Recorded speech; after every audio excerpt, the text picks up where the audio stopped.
Boa tarde, queridos alunos da terceira série do ensino médio. Meu nome é Marconi Cabral, somos professores de filosofia do Centro de Mídias e hoje estarei moderando esta aula para vocês com o tema Desigualdade, Desafio Político. Antes da gente entrar na nossa aula, quero relembrá-los que aqueles alunos que estão interessados em fazer inscrição para a FUVEST, é importante que vocês entrem no site www.fuvest.br, cliquem em vestibular, tá? Ou no banner vestibular para a Universidade de São Paulo. É preciso reforçar, gente, que essas inscrições elas vão terminar amanhã, tá, ok? Às 11h59 no horário de Brasília. Então é muito importante que vocês se atentem a isso, aqueles que ainda não fizeram a inscrição para a FUVEST. Dúvidas sobre a isenção ou redução de taxa, é só vocês acessarem o serviço do Fale Conosco, disponível no próprio site da FUVEST. O nosso assunto de hoje tem por finalidade, tem por habilidade que a gente quer desenvolver com vocês, o reconhecer o caráter insatisfatório, ingênuo e mesmo ideológico de certas explicações normalmente aceitas pelo senso comum para o problema da desigualdade. E o conteúdo que se refere a essa habilidade na nossa aula é a desigualdade entre os homens como desafio da política. E como eu tinha prometido a vocês aí na aula passada, hoje a gente vai ter aí a ilustre presença da professora Maria Fernanda Degan, que faz parte da EFAP e também do nosso Centro de Mídias. Fê, a aula é sua. Obrigada, Marconi. Muito obrigada pela acolhida generosa, como sempre. Puxa, estou muito feliz de estar aqui com vocês. É um prazer enorme sempre poder estar junto com vocês, tanto com os professores que nos assistem, quanto com vocês, alunos do terceiro ano do ensino médio. É um prazerzaço. Obrigada por terem a generosidade de compartilhar o tempo de vocês comigo. Eu espero estar à altura e oferecer um momento, um encontro de qualidade e frutífero, que a gente saia daqui com mais reflexões do que quando a gente começou. Então, só relembro o toque que o Marconi deu aí para vocês. Gente, não deixem de fazer a inscrição. Quem está interessado, por favor, não percam o prazo. A inscrição para a FUVEST se encerra amanhã, dia 10 de julho. Corram lá, tá bom? Para não ter o perigo aí de vocês acabarem perdendo o prazo, beleza? Vamos começar, então? O que a gente vai fazer aqui hoje? A gente vai conversar um pouco sobre desigualdade. Desigualdade em seus vários aspectos, mas, maiormente, a gente vai se focar no tema da desigualdade social. E aí vocês vão me falar assim, professora, mas olha, até aqui, quase todas as vezes em que eu falei, eu pensei sobre desigualdade social, eu pensei dentro da chave da sociologia. E aí vocês vão dizer, mas é aula de sociologia ou de filosofia? Gente, é aula, né? Essa coisa da gente ficar assim muito focados em categorizar, colocar em gavetinhas as determinadas partes do conhecimento humano, ela é meio falha, sabe? A gente faz isso no nosso cotidiano, mas a gente vai ver que, quando a gente fala de conhecimento humano, a gente fala de uma coisa que é o tempo todo misturada, ela é interdisciplinar. Então, a gente vai fazer uma aula de filosofia que dialoga o tempo todo com a sociologia, com métodos da sociologia, como busca de dados, né, pesquisas, estatísticas, enfim, para a gente entender que, olha, o conhecimento humano ele não é uma cômoda em que a gente tem várias gavetinhas e a gente abre uma, fecha, abre outra, fecha. Na verdade, todas as gavetas têm que ficar abertas o tempo todo. Os grandes gênios da história da humanidade, eles eram polímatas. Os polímatas são aquelas pessoas que entenderam que, para eu compreender um determinado assunto com profundidade, eu preciso pesquisar esse assunto nas suas mais diferentes facetas, né, no prisma que compõe este assunto. Então, quando a gente fala de desigualdade, a gente poderia falar de desigualdade em um monte de facetas. Eu poderia falar de desigualdade do ponto de vista econômico, do ponto de vista social, do ponto de vista cultural, mas aqui, hoje, a gente vai falar de desigualdade da maneira como ela foi discutida, é discutida aí na história da filosofia. Beleza? que faremos, então, hoje conversaremos sobre desigualdade, mas que faremos também, nós vamos tentar prejudicar a tolice. O Gilles Deleuze, que foi um grande, grande filósofo francês, ele falava que a função principal da filosofia é a de prejudicar a tolice. Tentaremos fazer isto hoje juntos, certo? Vou começar, então, a nossa aula apresentando o nosso primeiro slide, que traz aí um homem que eu tenho certeza que vocês já se depararam ao longo da vida de estudos de vocês. Esse homem é o Jean-Jacques Rousseau. Rousseau foi um filósofo político, né? Ele nasceu lá na Suíça no ano de 1712, na cidade de Genebra. Ele faleceu em 1778, então praticamente ele atravessou todo o século XVIII. Então ele viu muita coisa, né? E o Rousseau, ele se perguntava se a desigualdade entre os homens, porque ele já partia de um pressuposto que é o seguinte: olha, os homens, eles são desiguais em vários aspectos. A gente não pode fechar os olhos, né, e se prender assim a uma certa ideia utópica de que os homens são todos iguais, de que não há nenhuma diferença entre nós, enfim. Ele já está partindo de um certo pressuposto, e esse pressuposto é: os homens são desiguais, os homens são diferentes, certo? Mas o Rousseau, ele faz um negócio bem interessante, que é o seguinte: ele diz assim, vamos pensar um pouco o que é diferença e o que é desigualdade. São coisas diferentes, né? Então, ele diz assim, observem aí no slide comigo. O que é que Rousseau está chamando de diferença, ou, em outras palavras, de desigualdade natural? Ele está dizendo assim: a diferença são aquelas diferenças que os homens têm em relação à força física, em relação à idade, saúde e até mesmo, aí ele usa uma expressão que é bem cara aí aos iluministas, né, lá no século XVIII, que é assim a qualidade do espírito. Então, as diferentes características, né, que os homens têm.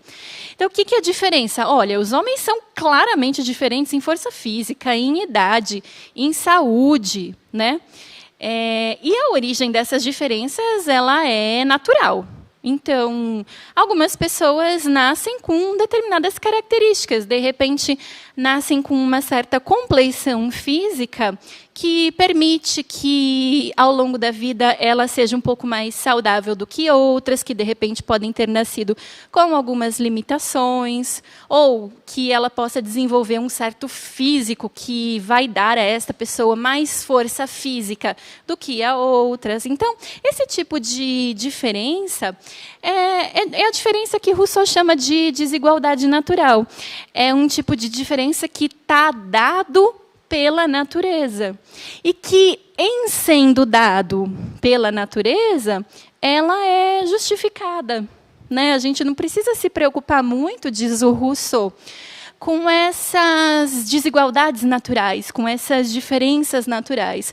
Porque, bom, elas foram dadas pela natureza e dificilmente nós conseguiremos mudá-las, né? O que nos interessa realmente, o Rousseau coloca, não são as diferenças ou desigualdades naturais. Essas daí a gente nem precisa muito pensar sobre, nem precisa muito se preocupar. O que a gente tem que se preocupar mesmo, segundo ele, seria com as desigualdades sociais. O que é que ele está chamando de desigualdade social? Então, só para a gente entender um pouquinho melhor.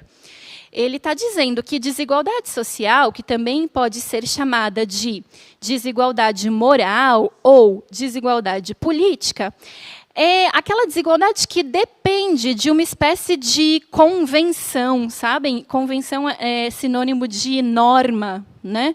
Então, é aquela que depende de uma espécie de norma que é autorizada e consentida pela maioria dos homens. E quais convenções, quais normas podem ser essas? Bom, são as que ditam diferenças de renda, diferenças de status, de prestígio, são todos exemplos de desigualdades sociais.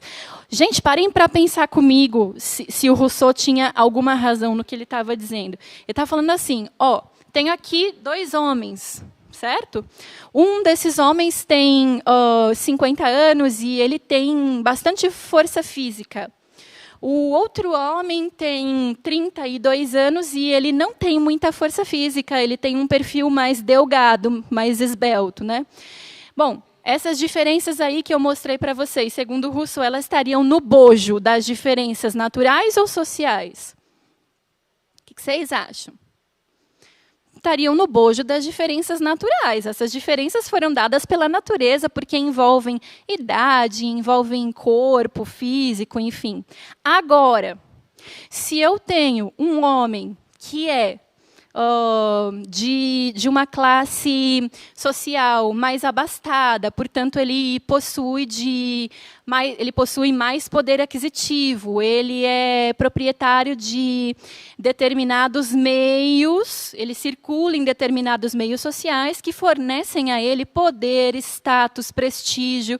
E, do outro lado, eu possuo um homem que não possui tanto poder aquisitivo, ele não dispõe de muita instrução formal, ele não teve, por condições, contextos, né, da vida, ele não teve a possibilidade de conseguir instrução formal, não pôde frequentar uma universidade, enfim, ele não goza de tanto prestígio, ele não tem tanto status.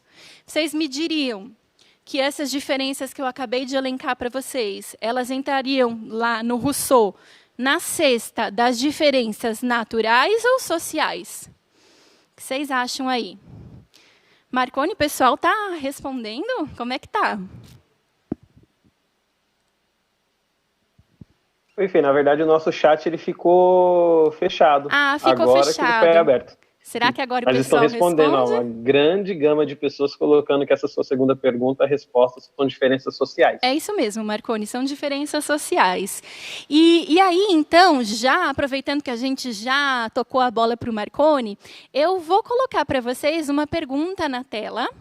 Vai aparecer aí para vocês e eu vou dar 2 minutinhos, pouco mais de 2 minutinhos, para vocês pensarem um pouquinho e responderem. Só que, sabe, gente, quando alguém faz uma pergunta para a gente, a pessoa não espera que você responda só sim ou não. A pessoa espera que você apresente um argumento assim coerente, válido, sólido, uma argumentação que faça sentido e que esteja ancorada em dados da realidade. Então, pensem um pouquinho, formulem a resposta de vocês, por gentileza, coloquem aí no chat e a gente vai acompanhando, já voltamos, tá bem?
Gente, que orgulho a participação de vocês aqui no nosso chat.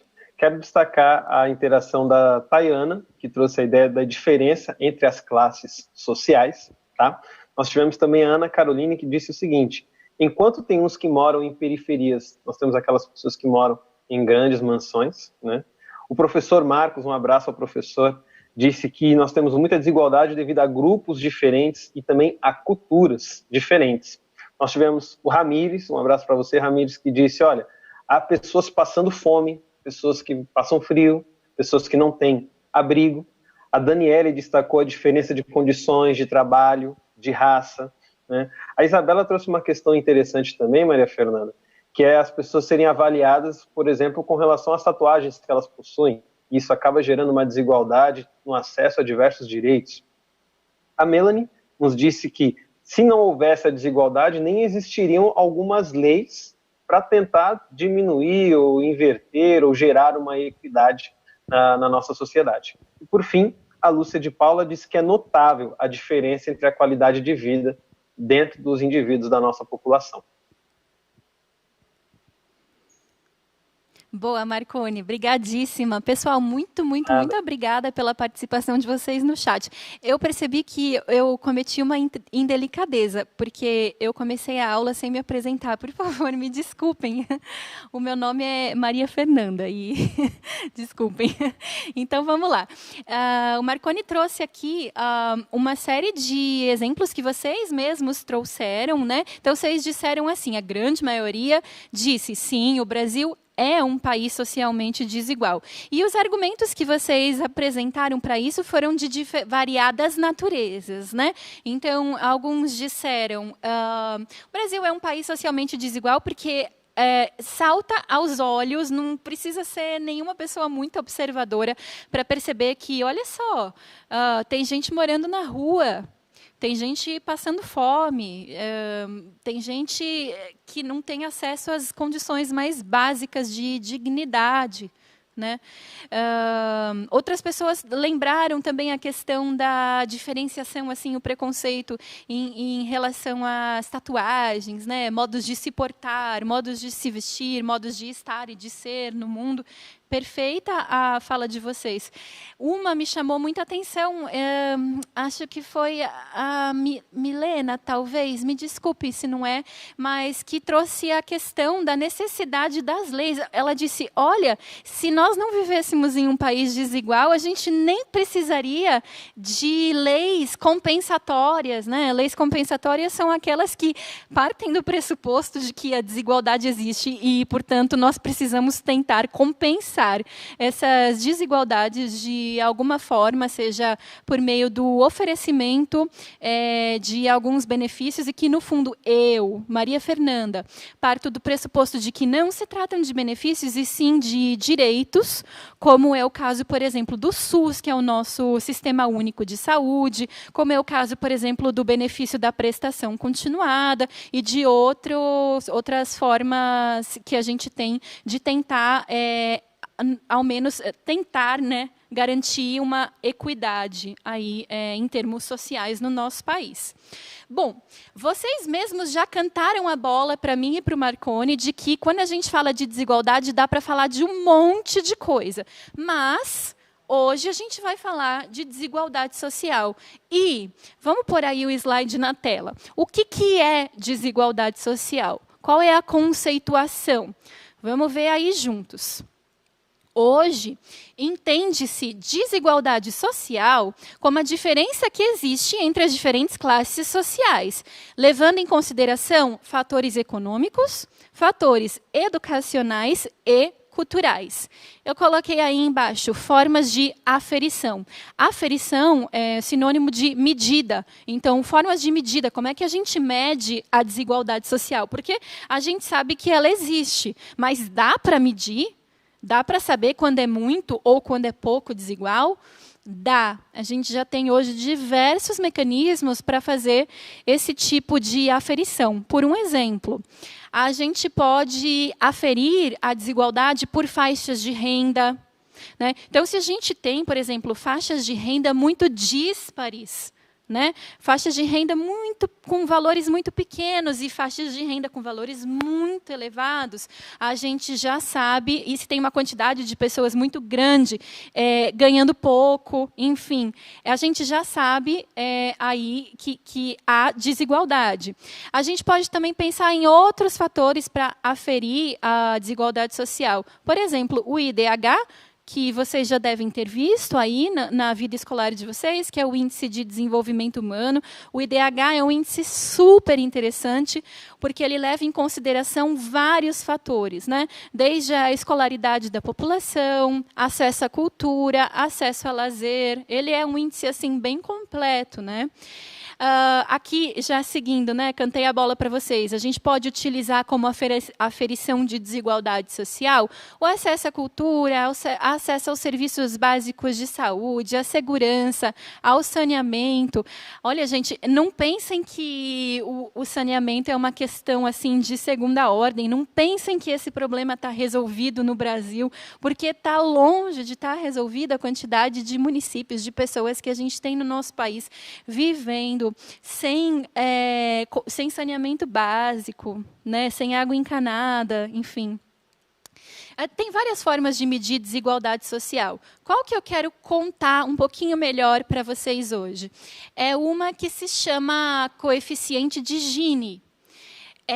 O coeficiente de Gini leva esse nome porque é uma medida criada por um estatístico italiano, o Corrado Gini. Ele cria essa medida lá no ano de 1912. E é bem legal, porque como funciona, né, o coeficiente de Gini? Ele só varia entre 0 e 1. Né? Então, diferente de outros índices que têm uma variação muito grande, o coeficiente de Gini... Vamos voltar só um slide, por gentileza? O coeficiente de Gini ele só varia entre 0 e 1. Aí, o que acontece? O zero, não existe nenhum país com desigualdade zero, tá, gente? Só nas nossas utopias. Mas, assim, um país que tivesse desigualdade zero, isto significaria uma completa igualdade. Ou seja, seria como se toda a população recebesse o mesmo salário. Não teria, assim, nem um mísero centavo de diferença. Toda a população tem exatamente a mesma renda. Isso configuraria um índice de Gini equivalente a 0. Na vida real, isso não existe. Mas a gente tem alguns países assim que estão próximos do 0. Né? No outro extremo, a gente tem o número 1. Então, vai variando entre 0, 0,1, 0,2, enfim, até chegar no 1. O 1, no coeficiente de Gini, ele significa a completa desigualdade. Seria assim, como se uma pessoa daquele lugar recebesse todo o dinheiro e todas as outras pessoas não recebessem absolutamente nada. Isso seria o equivalente a um índice de Gini 1. A gente também não tem países com índice de Gini 1, mas tem países que se aproximam muito, o que é muito triste. Aí vocês devem estar curiosos para ver como é que anda o Brasil nessa história de coeficiente de Gini. Vamos lá para o próximo slide para a gente ver como está essa história. Olha, o Corrado Gini está aparecendo aí para vocês na foto, tá? E eu trouxe assim uma série histórica, né, do coeficiente de Gini do nosso país para a gente ver a quantas anda a desigualdade. Bom, já dá para a gente sacar logo de cara que o nosso coeficiente de Gini fica ali no meio, né? Fica variando entre 0,59, olha, lá em 2001, né, quase 0,6, até um ponto um pouquinho mais baixo, lá em 2012, a gente chegou a 0,53. Olha, 2014, 0,51. Agora, o último dado que a gente tem é referente ao ano passado, em que a gente atingiu 0,54 no coeficiente de Gini. Gente, 0,5 é alto, né? Às vezes a gente pode pensar, nossa, está super bom, a gente está só na metade da linha. Não, gente, é um coeficiente alto. Esses dados todos eu obtive lá no site do Instituto Brasileiro de Geografia e Estatística, que é o IBGE, que todos vocês já conhecem, é uma fonte bem confiável, né, na qual a gente pode certamente se ancorar para fazer discussões desse tipo. Aí, eu vou colocar aí na tela, fiz algumas buscas na internet, né, sobre desigualdade social no Brasil, e tem algumas informações que eu obtive e que dizem assim: segundo o relatório do desenvolvimento humano da ONU, o Brasil é o país com segunda maior concentração de renda mundial. O que isso quer dizer? Bom, quer dizer que a maior parte da renda está nas mãos das pessoas mais ricas, o que identifica a nossa desigualdade social. O Brasil perde só para o Catar, onde essa proporção é de 29%, segundo esse relatório, né, do IDH da ONU. No Brasil, essa desigualdade fica expressa no fato de 41,9%, ou seja, quase 42% da renda total do nosso país estar concentrada nas mãos de 10% da população mais rica. Gente, prestem bem atenção no que eu acabei de falar. No nosso país, essa notícia é de 2019, é muito recente, é do ano passado. No nosso país, 42%, ou seja, quase metade da renda que a gente tem no nosso país, ficam presos na mão de 10% da população, que é uma parcela muito pequena, detendo uma quantidade muito grande de renda. E aí o texto segue dizendo: esses números são expressivos para que possamos compreender o que significa socialmente a concentração de renda no Brasil. Beleza? Então, eu acho que com esses dados a gente já chegou num chão comum. A gente já conseguiu deixar mais ou menos estabelecido aqui entre a gente que o Brasil é um país socialmente desigual. Lá no começo da aula, vocês me disseram isso no chat. O que eu tentei fazer aqui foi trazer alguns dados de fontes naturalmente confiáveis e que pudessem levar a nossa discussão para um patamar um pouco mais técnico, né? Para que a gente tivesse um pouquinho mais de embasamento científico para prosseguir daqui em diante, beleza? Chegamos nesse chão comum, concordamos que há uma grande desigualdade social no nosso país, mas não sei se vocês costumam parar para pensar nisso. Uma coisa é a gente concordar. Olha só, o Brasil realmente é um país desigual. Isso é uma coisa. Uma outra coisa, aí é um segundo passo, ir um passo um pouquinho mais longe, é pensar assim, mas por quê? Quer dizer, por que será que a gente chegou nesse tal ponto de desigualdade? Por que será que existe desigualdade social? O Rousseau dizia assim, as desigualdades naturais, elas existem, elas estão aí porque foram criadas pela natureza e ninguém pode fazer nada contra isso. Quer dizer, eu não posso voltar, se alimentam todos os dias muito bem, e outros passam dias inteiros sem se alimentar. Como é que a gente chega nessa situação em que alguns dormem sob um teto dentro de uma casa muito confortável e outros sequer um teto sob a cabeça têm para se proteger das intempéries do clima?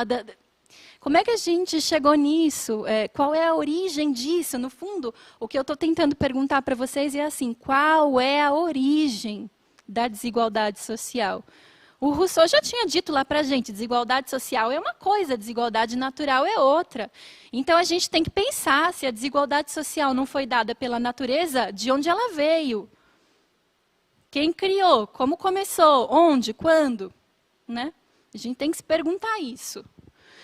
E pode ser uma resposta meio difícil de encontrar, por isso a gente precisa refletir continuamente sobre o tema. Eu vou pôr na tela para vocês uma perguntinha, vou dar um minutinho para vocês responderem no chat. por que que o Brasil é tão socialmente desigual? Que explicações a gente oferece para esse fenômeno? E, gente, eu não quero que vocês, nessa pergunta, repitam as respostas que vocês já me deram na pergunta anterior. Vejam, eu não estou perguntando se o Brasil é socialmente desigual, porque isso a gente já tem como estabelecido. Né? Eu quero que vocês me expliquem por que que vocês acham que existe essa desigualdade. Vamos lá?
Obrigado a todos pela interação de vocês. Quero elogiar e muito, né, a participação dos alunos do terceiro ano. Tem sido uma interação muito madura de vocês. Parabéns, gente. Quero destacar aqui a resposta do Eduardo, que trouxe a questão de como a gente valoriza as carreiras de maneira diferente. Então, o salário, por exemplo, de um engenheiro não é igual ao salário de um gari. Né? Isso dá uma grande discussão, uma boa discussão. Né? Quero parabenizar a Cauane também, porque antes da professora Maria Fernanda falar da concentração de renda, ela já tinha cantado essa bola aqui no chat.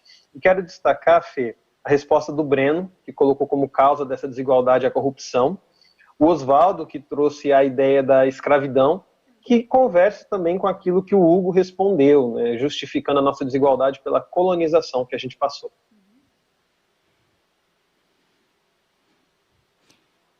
Legal, Marconi. Excelentes respostas que você me trouxe. Tem coisa aí que dá pano para manga, né? Nossa, a gente poderia ficar até amanhã batendo um papo sobre as respostas que vocês puseram aí no chat, né? Dá pano para manga, dá um debate legal. Mas eu quero trazer para vocês uma explicação que quem criou foi o próprio Rousseau, que é ele que está acompanhando a gente aqui desde o início da aula, né? O que acontece? Vamos pôr o slide aí na tela. Lá no século XVIII, em 1754, existia uma universidade, uma academia propriamente dita, chamava Academia de Dijon. Né? Essa Academia de Dijon, ela lançou um concurso, que era o seguinte: vence quem conseguir oferecer a melhor resposta para a seguinte pergunta: qual é a origem da desigualdade entre os homens? E mais, será que a desigualdade é resultado da lei natural? Essa foi a pergunta que a Academia de Dijon fez, lá no século XVIII. Aí vocês vão dizer, nossa, o que é isso? Eu nunca vi uma academia lançando pergunta assim para a gente responder num concurso. Mas, gente, isso daí era uma prática muito comum, sabe? Lá no XVIII. E essa pergunta especificamente fez muito sucesso. A Academia de Dijon recebeu um monte de respostas. Mas uma das respostas que sai vencedora é a do Rousseau. O Rousseau, ele pega essa pergunta e ele escreve um discurso para responder essa pergunta. Ele sai um dos vencedores, né? E ele chama esse discurso que ele escreve em resposta a essa pergunta de discurso sobre a origem e os fundamentos da desigualdade entre os homens. Se vocês me permitirem, eu vou tomar a liberdade de ler para vocês um trechinho desse discurso para a gente entender melhor o que ele estava dizendo. Ele diz assim, olha, cito o Rousseau. O primeiro que, tendo cercado um terreno, ousou dizer, isto é meu, e encontrou pessoas suficientemente simplórias para lhes dar crédito, foi o verdadeiro fundador da sociedade civil. Quantos crimes, guerras, assassinatos, quantas misérias e horrores o gênero humano não teria poupado se alguém tivesse arrancado as estacas e tivesse dito aos seus semelhantes, não escutem esse impostor, vocês estarão perdidos se vocês esquecerem que os frutos da terra são de todos e que a terra não é de ninguém. Isso foi o Rousseau que falou. Ele está falando o seguinte, querem saber? Eu acho que a origem da desigualdade é a propriedade privada. E quem criou a propriedade privada, segundo Rousseau, foi em algum momento, quando alguém colocou assim, um punhado de cerquinhas na terra, fez ali um cercadinho e disse, isto é meu. E ele encontrou pessoas tolas o suficiente para crer nele. Ele não encontrou ninguém que dissesse, peraí, nada disso, vamos arrancar essa cerca aqui. Porque os frutos da natureza são de todos, a terra não é de ninguém, ela é de todos. Mas, como todo mundo acreditou nele, a ideia da propriedade privada foi se espalhando. Foi quase se naturalizando. Até chegar num ponto em que a gente não se espanta mais quando a gente vê uma pessoa com um cercado assim, de um tamanho enorme, outras pessoas com um cercado pequenininho, e outras pessoas sem cercadinho nenhum. A gente quase não se espanta mais com isso. Essa explicação foi oferecida pelo Rousseau. É essa que eu queria contar para vocês hoje. Gente, na filosofia vocês encontram explicações as mais diversas para o fenômeno da desigualdade social. A do Rousseau é uma delas. Tá bom? E para a gente continuar pensando, então, nessa ideia que o Rousseau trouxe para a gente, tá aí na tela de vocês um site que é o www.dominiopublico.gov.br. Nesse site, vocês encontram um montão de obras disponíveis que estão em domínio público e que estão aí para vocês acessarem, baixarem, lerem. O discurso do Rousseau, que se chama Discurso sobre a origem e os fundamentos da desigualdade entre os homens, ele está disponível nesse site. Se vocês quiserem, vocês podem baixar e fazer a leitura. Isso é altamente recomendável, porque a atividade que eu vou convidá-los a fazer em casa, está aí na tela para vocês, é semelhante ao concurso que o Rousseau respondeu lá na França. Olha só, aí na tela de vocês está o chamado original do concurso, estão vendo? Ah lá, Discours à l'Académie de Dijon. Eu vou chamar vocês para uma reedição desse discurso que eu inventei aqui, que é a grande reedição do concurso da Academia de Dijon. Pode pôr aí na tela, de 2020. O que vocês vão fazer? Responder a mesma pergunta. Vocês vão elaborar um discurso tentando responder a pergunta sobre a origem da desigualdade entre os homens. E seria muito, muito, muito legal se vocês pudessem compartilhar um pouquinho de como está sendo criar este discurso lá na nossa página, #CMSP nas mídias sociais. É isso, gente. Muito, muito obrigada. Até a próxima e toco para você, Marconi. Muito obrigado, Fê. Gente, eu quero relembrar que na próxima semana nós vamos continuar esse assunto, falando sobre a desigualdade em Platão e também a desigualdade em Rousseau. Vocês podem colocar essa hashtag que a Maria Fernanda trouxe, bem como a hashtag filosofia no CMSP. Quem sabe durante a semana a gente consegue ter acesso a algumas produções de vocês e trazer isso para a nossa próxima aula na semana que vem. Espero vocês e até lá.